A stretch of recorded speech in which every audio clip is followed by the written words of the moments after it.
بسم اللہ الرحمن الرحیم۔ السلام علیکم ورحمۃ اللہ وبرکاتہ۔ معزز سامعین اکرام، آج کی ویڈیو میں ہم جانیں گے کہ آپ صلی اللہ علیہ وآلہ وسلم کی کھانے کی عادات کیسی تھیں۔ کھانے پینے کے سلسلے میں آپ صلی اللہ علیہ وآلہ وسلم کی عادت شریفہ یہ تھی کہ آپ خود کو کسی خاص غذا کا پابند نہ بناتے کہ اس کے علاوہ کسی دوسری غذا کا استعمال آپ کے لیے دشوار ہو، اس لیے کہ یہ طبیعت کے لیے مضر ہے اور کبھی کبھی اس سے طبیعت پر بڑی گرانی ہوتی ہے۔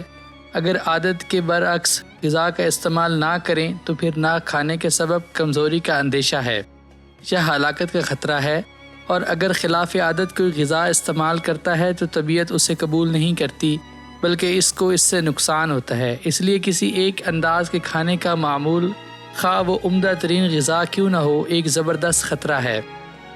آپ صلی اللہ علیہ وآلہ وسلم اپنے شہر کے باشندوں کے مزاج کے مطابق ہی غذا استعمال کرتے، خواہ وہ از قسم گوشت ہو، پھل ہو یا روٹی ہو یا کھجوریں ہوں۔ اگر معقول و مشروب میں سے کسی ایک میں ایسی کیفیت ہو جس کے توازن و اصلاح کی ضرورت ہوتی تو آپ اس کی اصلاح اس کی ضد سے کرتے اور امکانی حد تک توازن کرتے، اور اگر دشوار ہوتا تو پھر اسی انداز سے تناول فرما لیتے۔ مثال کے طور پر آپ صلی اللہ علیہ وآلہ وسلم کھجور کے ساتھ تربوز کو بھی ملا لیتے تاکہ کھجور کی حرارت اور تربوز کی برودت یعنی تربوز کی ٹھنڈک سے توازن پیدا ہو جائے۔ اگر یہ چیز دستیاب نہ ہوتی تو آپ اپنی خواہش کے مطابق اور حسب ضرورت غذا استعمال کرتے، اس میں تکلف نہ فرماتے کہ اس سے طبیعت کو کوئی ضرر پہنچے۔ اگر کھانے سے طبیعت گریز کرتی تو آپ صلی اللہ علیہ وآلہ وسلم نہ کھاتے اور طبیعت کو کھانے پر زبردستی آمادہ بھی نہ کرتے۔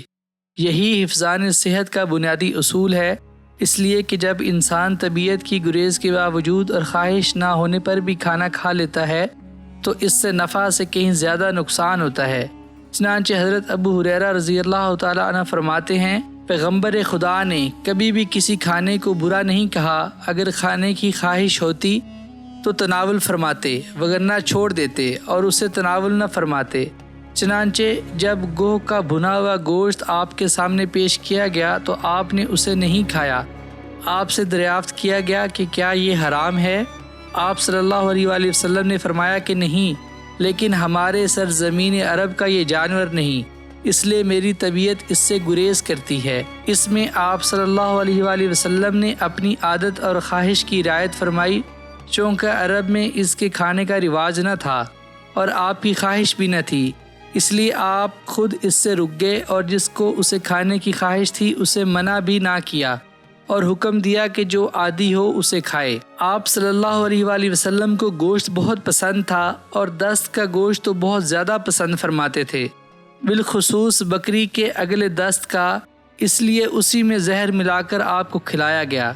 صحیحین میں روایت ہے کہ رسول خدا صلی اللہ علیہ وآلہ وسلم کے سامنے کھانے میں گوشت پیش کیا گیا اور دست کا گوشت آپ کی طرف بڑھایا گیا اور آپ کو دست کا گوشت بہت زیادہ پسند تھا۔ حضرت ابو عبیدہ وغیرہ نے زباء بنت زبیر کا واقعہ نقل کیا ہے کہ انہوں نے اپنے گھر میں ایک بکری ذبح کی، آپ نے ان کو کہلا بھیجا کہ اپنی بکری میں سے ہمیں بھی کھلانا۔ انہوں نے قاصد سے کہا کہ اب تو صرف گردن ہی باقی رہ گئی ہے اور مجھے شرم آتی ہے کہ میں اسے رسول اللہ صلی اللہ علیہ وآلہ وسلم کے پاس بھیجوں۔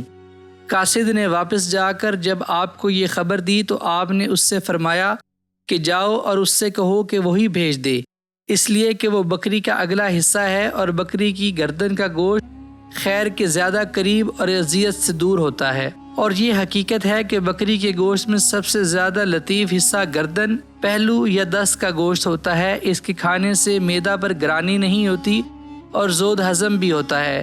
اور غذا کے سلسلے میں ایک اصولی بات ہے کہ جس غذا میں یہ تین اوصاف پائے جائیں وہی اعلیٰ درجے کی غذا ہوگی۔ پہلا وصف یہ کہ غذا کثیر النفع ہو اور اعضاء پر پوری طرح اثر انداز ہو۔ دوسرا وصف غذا لطیف ہو تاکہ معدہ گرانی نہ محسوس کرے بلکہ معدہ پر ہلکی ہو۔ تیسرا وصف غذا زود ہضم ہو۔ غذا کی بہترین قسم ان خوبیوں کی حامل ہوتی ہے۔ اگر اس غذا کا تھوڑا حصہ بھی استعمال کر لیا جائے تو وہ کثیر مقدار کی غذا سے کہیں زیادہ نفع بخش ثابت ہوگی۔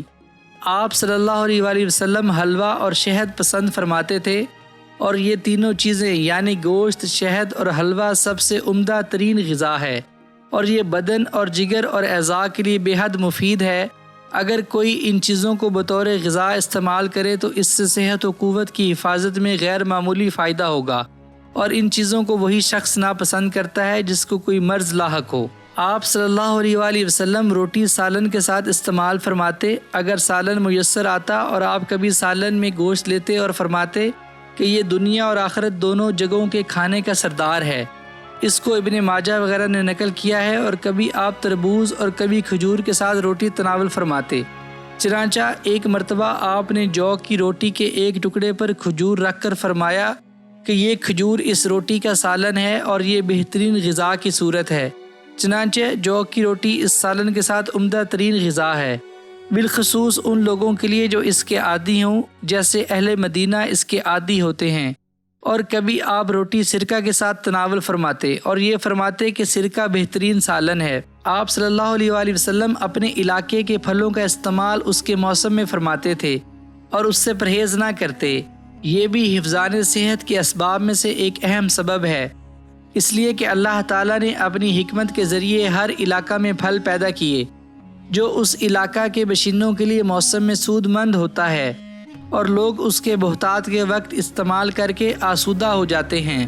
اس سے ان کی صحت و توانائی میں غیر معمولی اضافہ ہوتا ہے، اور یہ پھل انہیں کتنی ہی دواؤں سے بے نیاز کر دیتے ہیں، اور بہت کم لوگ ایسے ہیں جو اپنے علاقے کے پھلوں سے بیماری کے خوف سے پرہیز کرتے ہیں۔